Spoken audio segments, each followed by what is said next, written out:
မင်္ဂလာခင်ဗျာဒီနေ့ကျွန်တော်ပို့ချပေးမယ့်သင်ခန်းစာကတော့ကီးဘုတ်ပေါ်မှာရှိတဲ့အနက်ခလုတ်တွေအကြောင်းဖြစ်ပါတယ်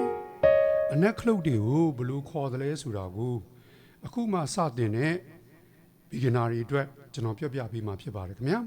အဲ့တော့ဒီခလုတ်ဒါဒီ middle C ထက်ကက်ရက် C နဲ့ကက်ရက်ကလေးကအနက်ခလုတ်ကိုကျွန်တော်တို့က C sharp လို့ခေါ်ပါတယ်sharp ဆိုတာကတော့နော်အတန်တဝက်မြင့်တယ်လို့အဓိပ္ပာယ်ရပါတယ်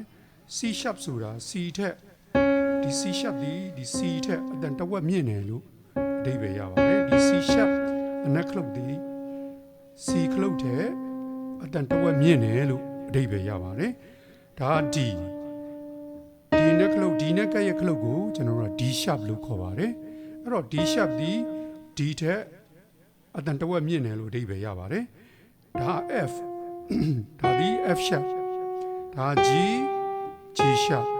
A sharp လို့သတ်မှတ်ထားပါတယ် sharp ဆိုတာကကျွန်တော်တို့မှတ်ထားမှာအတန်တဝက်မြင့်တယ်လို့အဓိပ္ပာယ်ရခြင်းဖြစ်ပါတယ်နောက်တစ်ခု sharp ရဲ့ပြောင်းပြန် flat ဒါ B နော် B ရဲ့ကရဲ့ကလေးကခလုတ်ဘယ်ဘက်ကရဲ့ကလေးကခလုတ်ကို B flat လို့ခေါ်ပါတယ် flat ဆိုတာကတော့အတန်တဝက်နှိမ့်တယ်လို့အဓိပ္ပာယ်ရပါတယ် B flat A နောက်ပြီးတော့ A နဲ့ဘယ်ဘက်ကရဲ့ကခလုတ်ကို A flat လို့ခေါ်ပါတယ်ဒါ G flat E flat D flat လို့သတ်မှတ်ထားပါတယ်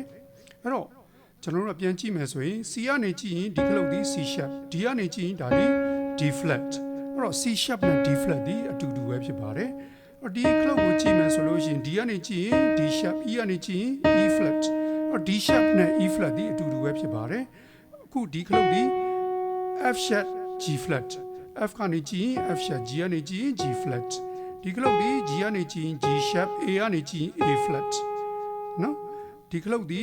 A ကနေကြည့်ရင် A sharp B ကနေကြည့်ရင် B flat ဖြစ်ပါတယ်အဲ့လိုအခေါ်အဝေါ်ပဲ꿰တယ်ခလုတ်လည်းအတူတူပဲအတန်လည်းအတူတူပဲဖြစ်တာကိုကျွန်တော်တို့ anharmonic equivalent လို့ခေါ်ပါတယ် anharmonic equivalent ဆိုတာကခလုတ်အတူတူပဲအခေါ်အဝေါ်ပဲ꿰ပြခြင်းဖြစ်ပါတယ်ခင်ဗျာနောက်ပြီးတော့ E နဲ့ F ကြားမှာအနက်ခလုတ်မရှိဘူးအဲ့တော့ E sharp ဆိုလို့ရှိရင် F ဖြစ်ပါတယ် F flat ဆိုလို့ရှိရင် E ဖြစ်ပါတယ်နောက်တစ်ခုက B နဲ့ C ကြားမှာလည်းအနက်ခလုတ်မရှိဘူး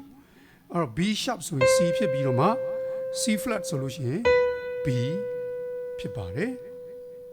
နော်အလွယ်တကူမှတ်သားနိုင်တာကတော့ဘယ်ကက်ရဲ့ခလုတ်နှစ်ခုမဆိုကက်ရဲ့ခလုတ်ဒီ F နဲ့ F sharp G နဲ့ G sharp A နဲ့ A sharp ဘယ်ကက်ရဲ့ခလုတ်နှစ်ခုမဆိုသူတို့ရဲ့ interval အကွာဝေးသည်နော်စီမီတုံးသို့မဟုတ် half တုံးပဲကွာတာကိုကျွန်တော်တို့တွေ့ရမှာဖြစ်ပါတယ်ခင်ဗျာ